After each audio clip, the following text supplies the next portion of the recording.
انما یخشی اللہ من عبادہ العلماء، علماء صرف وہ ہے جن کے اندر خشیت الہیہ ہو، ہر کام میں خشیت الہیہ ہے نا، ہر کام میں، ہر معاملے میں، ہر مشغلے میں، ہر لیل و نہار میں، ہر لمحے میں ہے نا، جملہ امور میں خشیت الہیہ جن سے ثابت ہو کہ اللہ کی عظمت ہے، اللہ کا خوف ہے دل میں، اور اللہ کے خوف سے وہ کانپتے رہتے ہیں، ہر قدم اللہ تعالیٰ کی مرضیات کے موافق جیتے ہیں، ہے نا، تب وہ عالم دین ہے۔ اگر علم تو ہے سمندر برابر لیکن وہ خشیت الہیہ کا وجود نہیں ہے، یا کبھی ہے تو کبھی نہیں ہے، کہیں ہے تو کہیں نہیں ہے، تو اس آیت پاک کی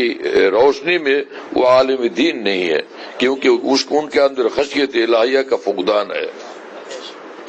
بات آتی ہے سمجھ میں میرے دوستو؟ ہاں، اس لیے یہ تمام یعنی علماء امت کا،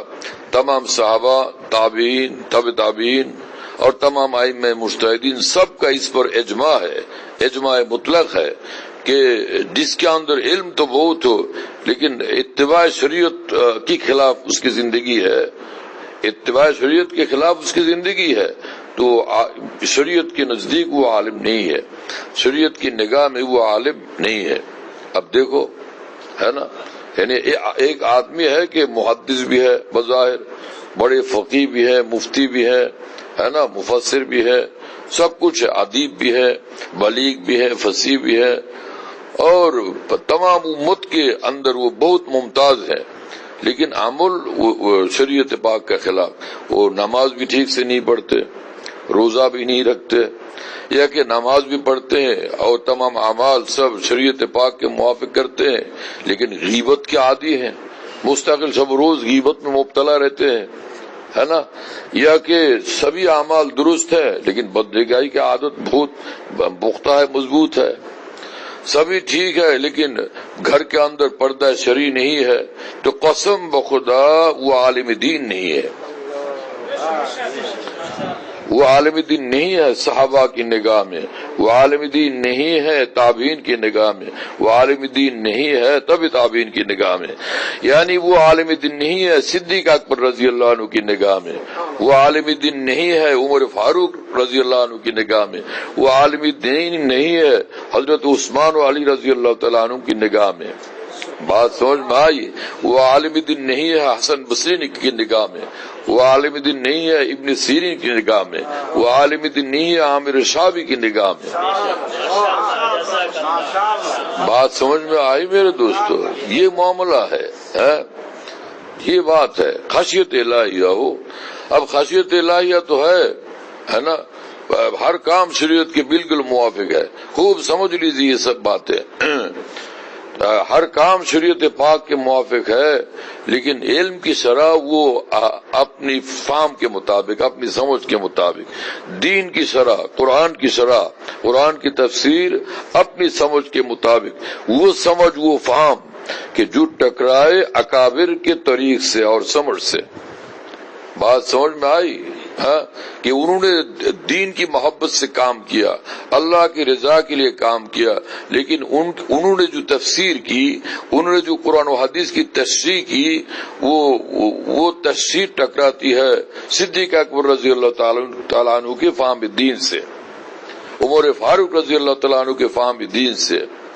بات سمجھ میں آئی نا؟ یا کہ تابعین کے فہم دین سے، یا تابع تابعین کے فہم دین سے بالکل اس کے مخالف ہے، بالکل اس سے معارض ہے۔ بات سمجھ میں آئی؟ یعنی امت کا وہ طبقہ، وہ سب طبقات جو پوری امت کے نزدیک وہ مقبول ہے، معتمد ہے شرع دین کے لیے، ان حضرات کی تشریح دین کے خلاف ہے ان کی تشریح، تو وہ بھی صراط المستقیم نہیں ہے، وہ بھی صحیح طریقہ نہیں ہے، وہ صراط المستقیم سے یہ شخص بالکل ہٹا ہوا ہے، چاہے اس کا علم ہزاروں سمندر کے برابر کیوں نہ ہو، اس کا اتباع صحیح نہیں ہے، اس کو مقتدا بنانا صحیح نہیں ہے۔ یہ بات تھی ہمارے اکابر کی خصوصیات میں سے، ہے نا، کہ چاہے کچھ کتنے بھی بڑے عالم ہو لیکن اپنے آپ کو کچھ نہیں سمجھتے تھے، اب دیکھو امام شاہ ولی اللہ دہلوی رحمۃ اللہ علیہ کہ بر صغیر کے تمام علماء دین جن کے عاشق ہیں، دیوانے ہیں، اور جن کے سامنے بالکل یعنی 100% جھکتے ہیں اور اپنے آپ کو مٹاتے اور اس پر فخر کرتے ہیں، اس کو باعث فخر سمجھتے ہیں، ہے نا۔ وہ امام شاہ ولی اللہ دہلوی رحمہ اللہ وہ خود فرماتے ہیں کہ انا حر من الحنفیۃ والشافعیہ ولیکن حنفی عملا، کہ اللہ تعالیٰ نے مجھ کو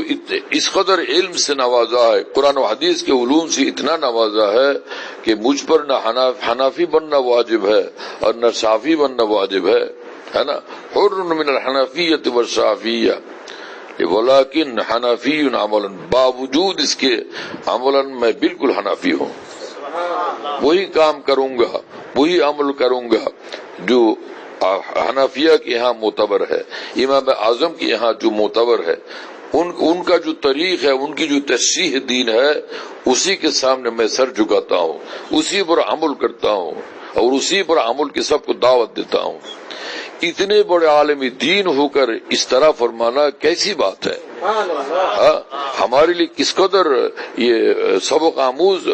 بات ہے یہ۔ سبحان اللہ تعالیٰ بحمدہ۔